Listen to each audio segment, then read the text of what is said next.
నీకెలాగో బుద్ధి రాదు, కనీసం ఇప్పుడిప్పుడే మారాలనుకుంటున్నా. మీ కొడుకు దారికి మాత్రం అడ్డు రాకండి. నాకే వార్నింగ్ ఇస్తున్నావా? వార్నింగ్ కాదు, నిజమే చెప్తున్నాను. మీ అబ్బాయిని మళ్ళీ చెడగొట్టాలని చూస్తే నీ దారికి నేను అడ్డు రావాల్సి ఉంటుంది, తెలుసుగా. నేను అడ్డొస్తే బుల్డోజర్లా తొక్కుకుంటూ వెళ్ళడం మాత్రమే నాకు తెలుసు. జాగ్రత్త. నువ్వు రా రాహుల్. వస్తాను పద.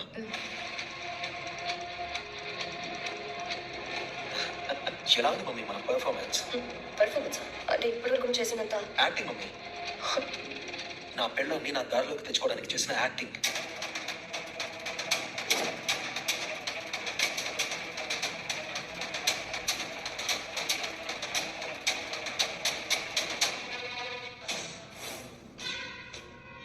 ఏంటి మమ్మీ షాక్ లో ఉన్నావు? నువ్వు ఇలా చేస్తే షాక్ అవ్వరా మరి? వెనక ఇప్పటిదాకా నా పెళ్ళాన్ని చూస్తుంది మమ్మీ. అందుకే ఒక చిన్న జలకిచ్చా. 5 minutes వచ్చి మాట్లాడి వెళ్ళిపో. హలో హలో హలో నేను రాను. చెప్తా.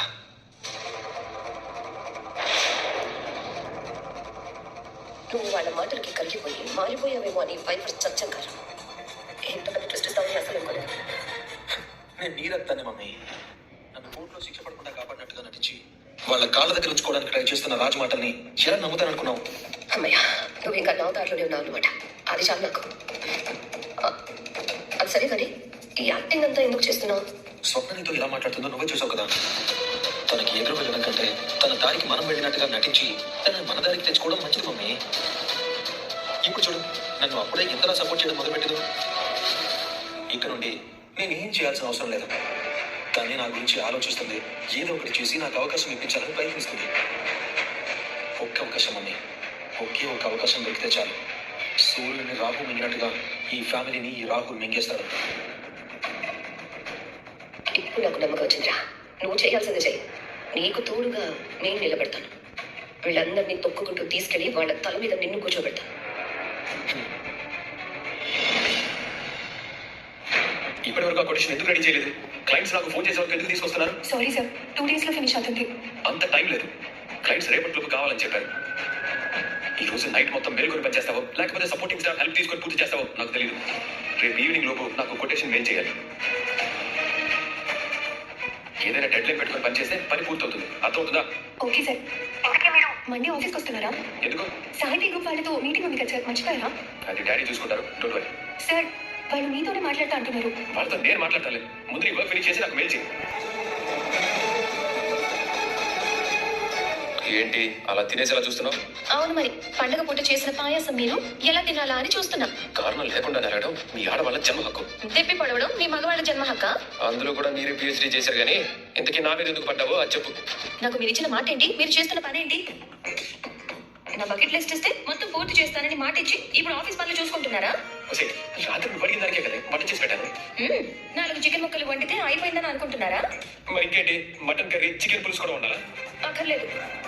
నా బకెట్ లిస్ట్ ని మీరు పూర్తి చేస్తే చాలు. అది బకెట్ లిస్ట్ కానీ అది ఒక అక్షయ పాత్ర. ఒకటి అయిపోగానే ఇంకొకటి పుట్టుకొస్తూనే ఉంటుంది. అంతేలేండి. నా మీద మీకు ప్రేమ ఎక్కడుంది? మీకు మీ అమ్మ నాన్న, మీ ఫ్యామిలీ, మీ ఆఫీసు ఇవే కదా మీకు ముఖ్యం. మా అమ్మ నాన్న మా ఫ్యామిలీ అంటావేంటే? ఇది నీ ఫ్యామిలీ కదా, ఇది నీ ఇల్లు కదా. ఆ విషయం మీకు గుర్తుంటే నేను అడిగింది మీరు ఎందుకు చేయరు? అమ్మ తల్లి, రాసిన నీకు గుర్తు లేకపోయినా చదివిన నాకు గుర్తుంది. ఆ లిస్ట్ లో ఉన్నవి మొత్తం పూర్తి చేసే వరకు నేను వదిలిపెట్టి ఎక్కడికి వెళ్ళను. అయితే ఆ లిస్ట్ చూడకుండా నెక్స్ట్ నేను ఏం అడిగానో చెప్పండి చూద్దాం. నా శ్రీవారి ప్రేమ లేఖ, అంతే కదా? నీకోసం నేను ఒక ప్రేమ లేఖ రాయాలి. మరి నా ప్రేమ లేఖ ఎక్కడా? ఇదిగో రాయడానికి స్టేషనరీకి వెళ్ళి మరి ఇవన్నీ తీసుకొచ్చాను. ఇప్పుడు వెళ్ళి అదే పని చేస్తాను, సరేనా? ఇదిగో కోపంగా మేరే బాబు షైనీ సాయి శిల్ప.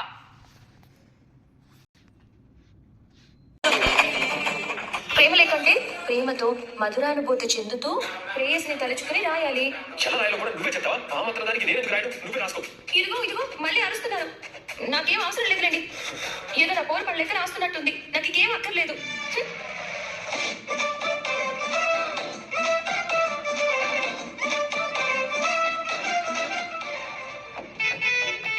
అమ్మా శ్రీమతి గారు, నువ్వు అడిగినట్టుగానే ప్రేమగా రాస్తాను. పదాలను ప్రేమతో కాదు, నా ప్రాణం పెట్టి రాస్తాను, సరేనా? నమ్మమంటారా? నువ్వేం చూస్తావుగా. మరి నేను వెళ్ళనా? ఎక్కడికి వెళ్తున్నారు? నువ్వు మెడ మీద కత్తి పెట్టినట్టు నా పక్కనే కూర్చుంటే ఫీల్ ఎలా వస్తుంది? నేను నా ఊహల్లో ఊహించుకొని రాస్తాను, సరేనా? ఒక 10 నిమిషాలు నన్ను వదిలేసేవే. సరేనండి. లవ్ స్టోరీ ఉన్న సినిమాలన్నీ ఇండియాలో ప్లాన్ చేయాలి, లేకపోతే వాటిని చూసి పడాలి. ఆహా, ఏం లేదమ్మా, ఇప్పుడే రాస్తాను ప్రేమ లేఖ.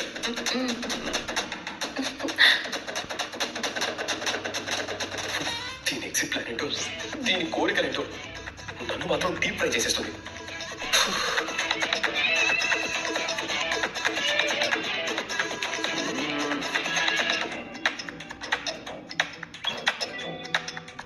లవ్ లెటర్ ఎలా మొదలు పెట్టాలి? ఓం రాసి మొదలు పెట్టరా. బాబాయ్, డాడీ, మీరేం చేస్తున్నారు? నువ్వేం చేస్తున్నావో మేము కూడా అదే చేస్తున్నాం. ఈ వయసులోనా? ఏం చేయమంటావురా, పెట్టిందిగా నీ వైఫ్ ఫిట్టింగ్. అబ్బో, నువ్వేం చేస్తే మేము కూడా అదే చేయాలని మీ అమ్మ మీ పిన్ని వాళ్ళకి లవ్ లెటర్ రాయమని పట్టుబట్టారు. ఏంటి? అవునరా, పిన్న నీకే అంత షాక్ అయితే మా పరిస్థితి ఏంటో ఊహించుకో. బోర్డు మీటింగ్ లో కూర్చుండే వయసురా ప్రేమ లెక్కలు రాయాలట. నిన్న తిన్న కూర ఈ రోజే గుర్తుండి చావదు. 5 ఏళ్ళు వెనకెళ్ళి ఓ పావురమా కాదా అని ఎలా రాసేది? మొత్తానికి అందరం కలిసి బాగానే ఇరుక్కుపోయాం. తప్పుతుందా? కానివ్వండి కానివ్వండి కానివ్వండి. నువ్వు కానీ కోడలి కోరికలు నీ చాదస్తాం మా ప్రాణానికి వచ్చిందిరా. ఏం చేస్తానన్నా, అందరం కలిసి లవ్ బస్ ఎక్కామన్నమాట. రాయండి రాయండి. నువ్వు కానీరా.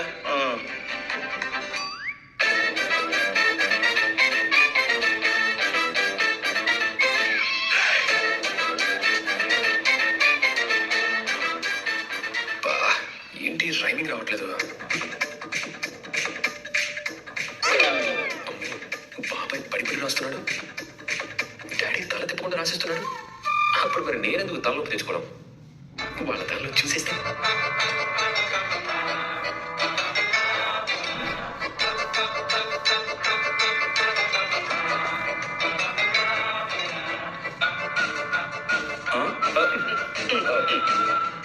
తమరు మా దగ్గరికి ఎందుకు వచ్చినట్టు?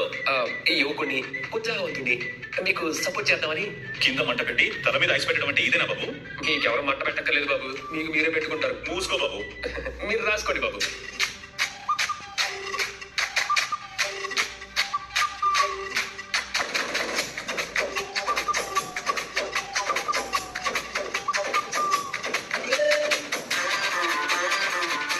అబ్బో,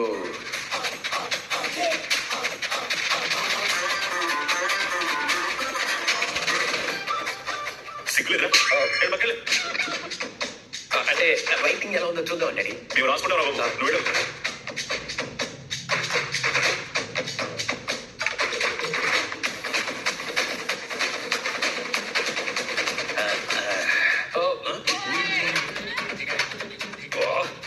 ఏమి స్ట్రైక్ అవ్వట్లేదే, ఎలా ఇప్పుడు?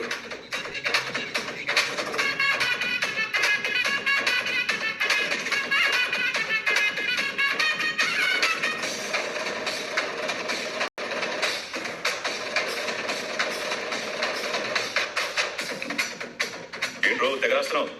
నేను అడిగాను డాడీ, నన్ను అడగదు. రాసుకోండి, సొంతగా రాసుకోండి.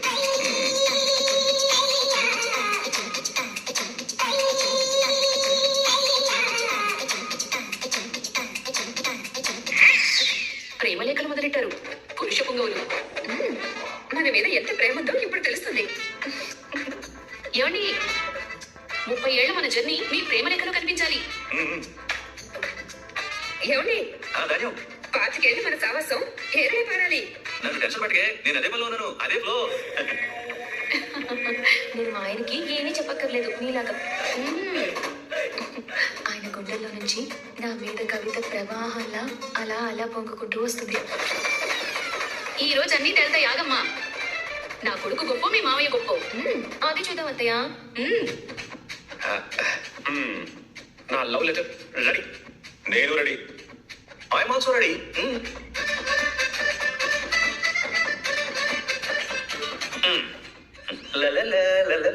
వస్తున్నారు.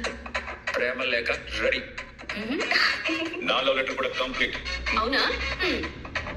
మేరా ప్యార్ కా చీటీ देखो. అబ్బో, ఒక్కొక్కరు చదవండి. ముందు నువ్వు కళ్ళు తిరిగి కింద పడిపోతారు. అంత చండాలంగా రాశారా మావయ్య? ముందు మీ ఆయన ప్రేమ లేఖ చదవమ్మా, అప్పుడు తెలుస్తుంది ఎవరు చండాలంగా రాశారు. కావ్య చదువు చదువు. సరే అత్తయ్య.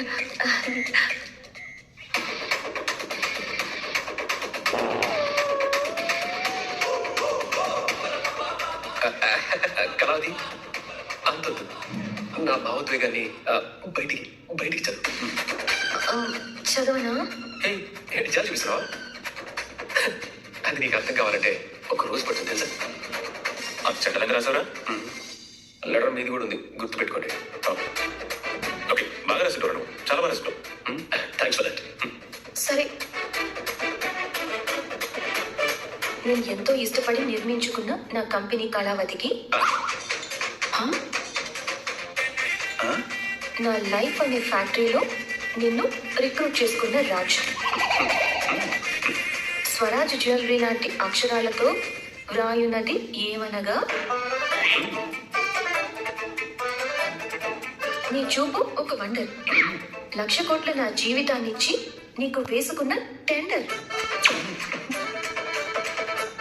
3 ఏళ్ల క్రితం దొరికింది నీ కాంట్రాక్ట్. జన్మకు సరిపడా తెచ్చో మర్చిపోలేని కాంట్రాక్ట్.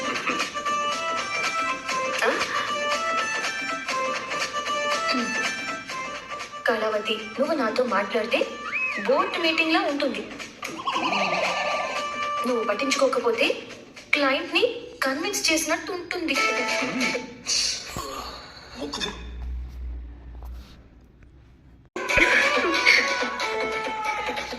రాత్రంతా నిన్ను చూస్తే బ్లాంక్ చెక్ లా ఉంటావు, తెల్లవారితే బౌన్స్ అయిన చెక్ లా కనిపిస్తావు.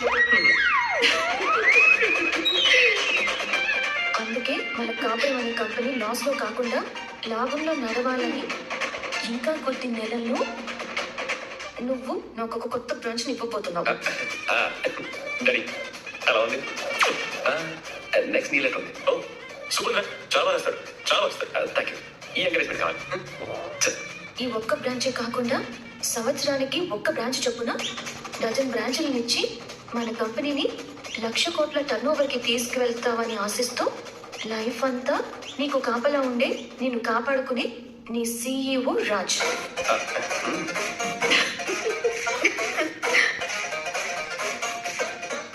ఏంటి చప్పట్లు కొట్టట్లేదు?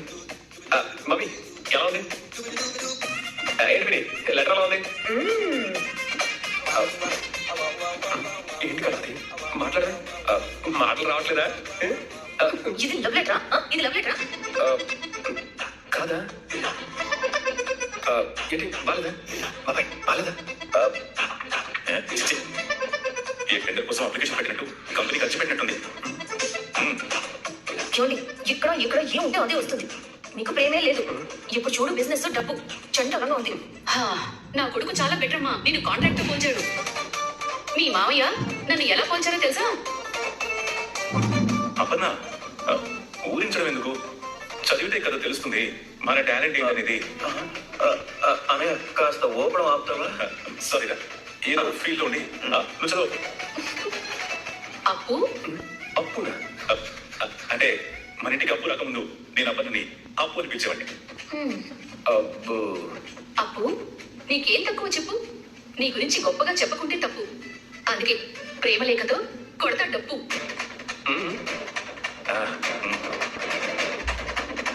నీ మీద నాకున్న లవ్వు నువ్వు కిచెన్ లో వాడే స్టవ్.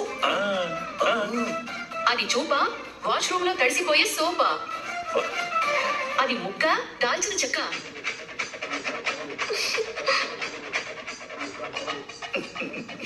అది నవ్వా లేక గోధుమ రవ్వ. కందిపోయే నీ బొగ్గ కందిపప్పు ఛాయ. ఆకట్టుకునే నీ ఐసు బాసుమతి రైసు. బాస్మతి రైసా? పిచ్చెక్కించే నీ బ్యూటీ పచ్చిమిర్చికే పోటీ. పచ్చిమిర్చి. ఆహా మావయ్య, ఇంకా ఉందమ్మా. ఓ నా అపర్ణ, ఎంతని చెప్పను నీ గురించి.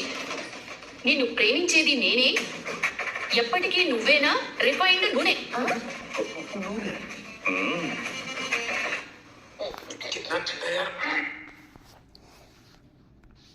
పేస్టువి నువ్వే, నా తలకి షాంపూవి నువ్వే. ఈ ప్రేమ లేక నచ్చకపోతే తిట్టు కొట్టు, కానీ నా జీవితానికి నువ్వే కిరాణం కొట్టు. కిరాణా కొట్టు. ఇట్లు నీ చేతి వంటికి దాసోహమైన నీ సుభాషు. ఎరా ఎలా ఉంది? ఇది ప్రేమ లేఖ. అవునా పన్నా, నా ప్రేమని ఇంట్లో చేసి రాశాను. ఏం బాలేదా? డాడీ పోయిన జన్మలో ఏమన్నా కిరాణా కొట్లో పనిచేసావా ఏంటి? ఛీ! కోడలు తోడుకోడల ముందు నా పరువు తీసేశారు. ఛీ! తీసుకోండి ఇదిగోండి. అపర్ణ, అంత హార్ష్గా మాట్లాడకప్పు. ఈ లవ్ లెటర్ ని న్యూస్ పేపర్స్ పంపిస్తే ఫ్రంట్ పేజీలో వేసి మన సర్క్యులేషన్ పెంచుకుంటారు తెలుసా? ఎరా అవును కిరాణా కొట్టాడు. ఏమండి ఇంకేం మాట్లాడకండి మీరు. చిన్నతయ్య, చిన్నమావయ్య గారు ఏం రాశారో మొదలు పెట్టండి. ఏ మాటకా మాట, మా ఆయన మీ మొగుళ్ళలా కాదు. నా మీద కొంచెం ఆయనకి ప్రేమ ఎక్కువే. ఇంకా రెడీ కాలేదు ఏంటి అని అడుగుతున్నా. దేనికి? రెస్టారెంట్కి వెళ్ళాలి, రెచ్చిపోయి తినాలి అన్నావు కదా, తీసుకెళ్తాను. నా చీర నా ఒంటికి నీరు కట్టాలి అంటున్నాను.